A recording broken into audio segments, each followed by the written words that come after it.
ذخیرے الفاظ کا آسان ترین طریقہ یہ ہے کہ آپ تحریر کو پڑھتے چلے جائیں۔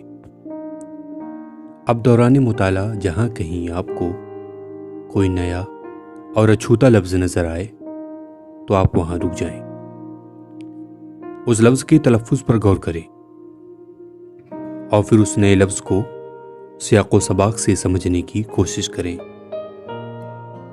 یہ کوشش ایک سے زائد مرتبہ بھی ہو سکتی ہے۔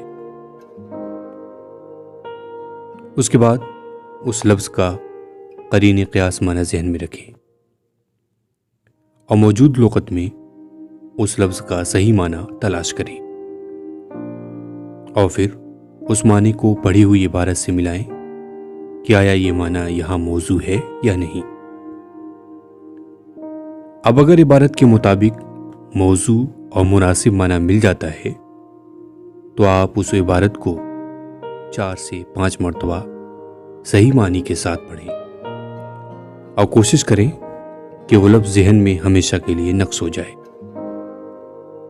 ساتھ یہ بھی کوشش رہے کہ اگر وہ لفظ مستقبل میں کبھی بھی اور کہیں بھی پڑھنے یا سننے کو ملے تو آپ اس لفظ سے اجنبیت نہیں محسوس کریں گے، بلکہ آسانی سے اسے سمجھ سکیں گے اور ضرورت پڑی تو سمجھا بھی لیں گے۔